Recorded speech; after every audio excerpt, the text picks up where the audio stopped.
So I don't know if anybody else out there collects these kind of jackets, but these are a variety of M65 that we would call first pattern, which are the ones that do not have the epaulets on the shoulder, and they came right before the second pattern that have the ones that do. I have 8 of these jackets, and let's see if I can show you a little bit about them. So I don't want to say that I even know what I'm talking about, because I don't. It's terrible. Because it's sort of a pain in the caboose to, you know, show contract dates and sizes. I'm going to do my best here, but here's a short small. I do have the liner in it. This is DSA 11690, and I'll show at the end of the video how I associate contracts with who makes them. But basically the way that you look at the contract date will show you, you know, how old it is based on what numbers you do or do not see. So if we were to kick along, you're also going to see an aluminum zipper, and you're not going to see epaulets, these shoulder straps that you would see normally. So some of mine are not tagged, and I know that, again, they're still first patterns because they're missing their epaulets and they have all the other qualities, but in some way somebody has removed, you know, the inner tag from this jacket, for example.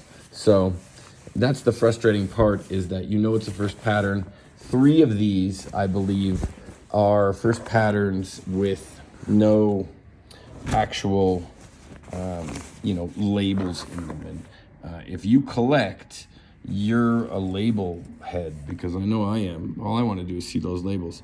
They're Scoville zippers, and I'm trying to see if I can see on a good angle. I'll get all these up on a hanger. So there's 2. And again, I've found them on Marketplace. I found them, you know, in tianguis here in the street markets.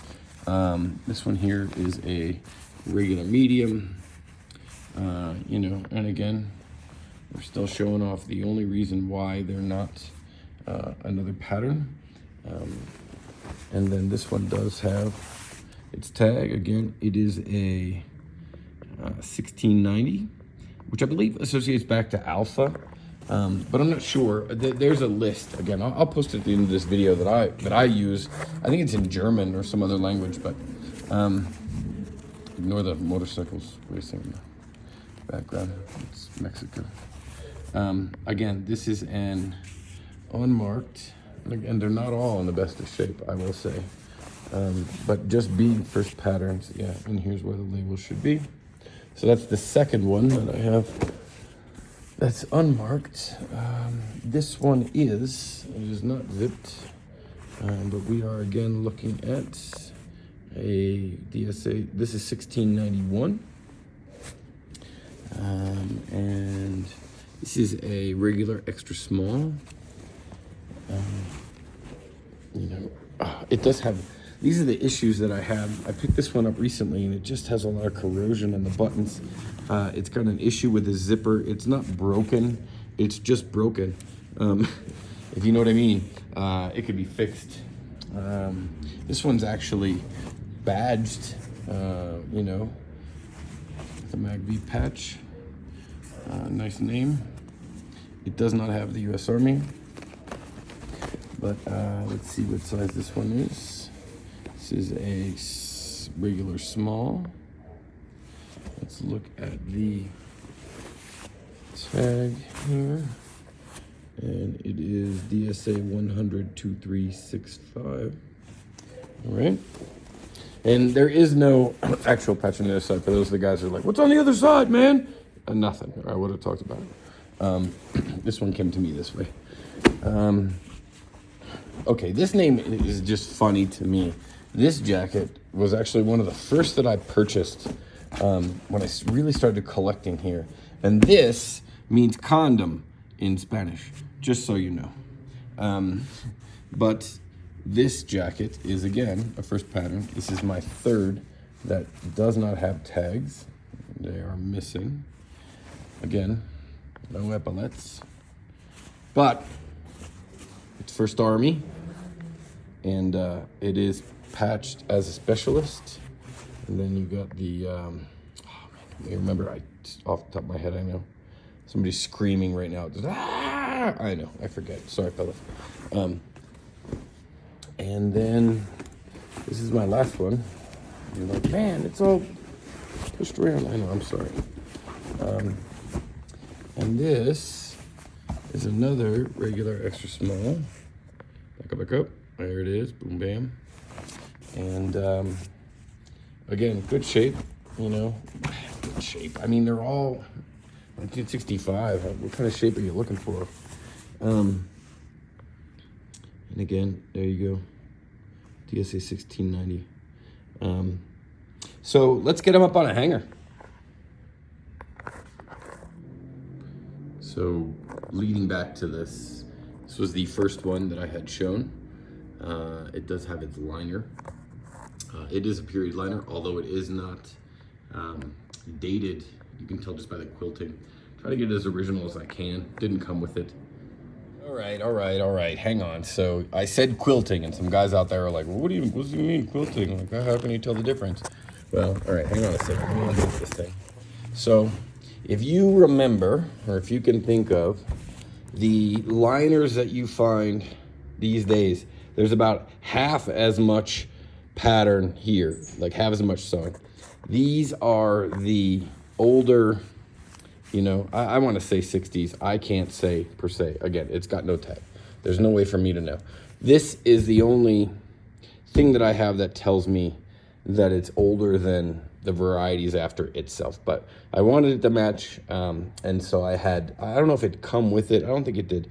But this is what you're looking for to find the older models. Previous to these were the Frise, nylon, M51, where everybody wears them backwards because they don't understand. They think the white part is the nice fuzzy part, and it's not. I think some people would say that a jacket would talk to you, and this one certainly did. This was a marketplace pickup, and it was advertised for a while, and it's beat up, right? Like, it's been repaired. It's got, you know, these, it's got these, you know, pinholes. It's got repair pieces. Like, you know, somebody's gone in and done field stuff on it, and it's not tagged. And I call it my ugly jacket because it's actually the one that I would wear out, you know, in the street, even though it's all torn up, because it's just got so much, it looks like somebody stood next to a grenade when it went off, or something. I don't know. It's crazy, the amount of repairs it has all over it. But it's got a story to tell, I'm sure. And, you know, that's the reason kind of why I hunt these ones down specifically. And then there's some of them that just, at least to me, tell me a story.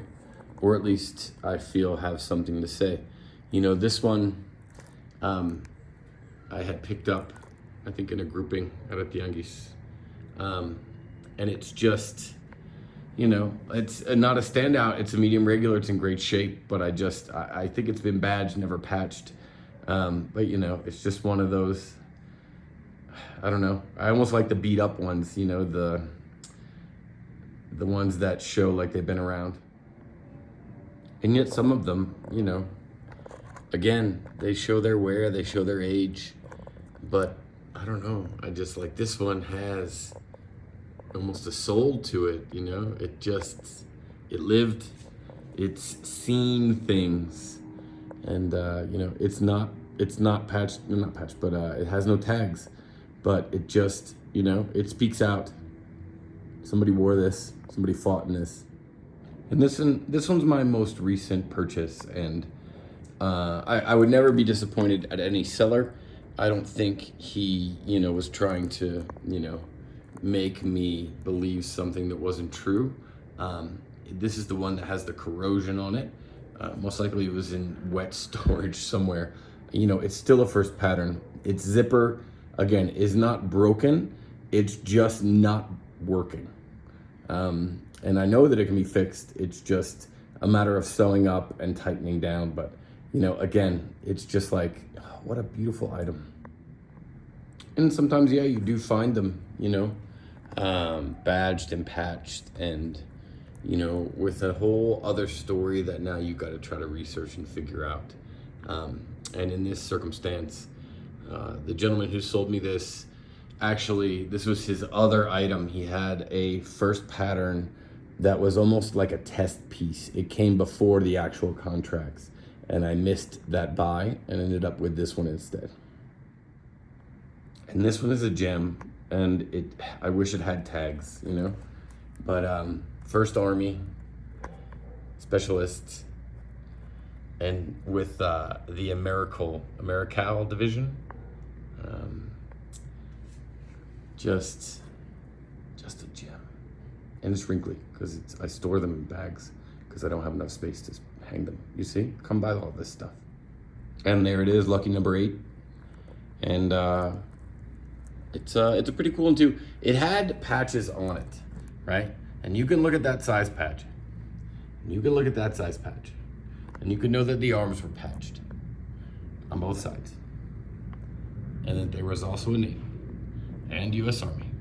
So you would think this would have to be one of those jackets that had, you know, one of the Mac V or one of the, you know, the Vietnamese patches on the pockets.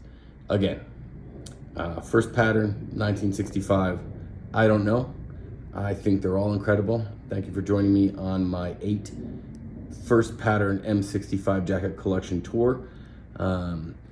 Yes, they are all for sale. Yes, everything I have is for sale. Problem is I only deal with people in person, and I live here in Mexico City. If you like this video, subscribe, find me on Instagram, Mike in Mexico. I think there's an underscore somewhere between Mike in or Mike in and Mexico. Thanks everybody for joining me.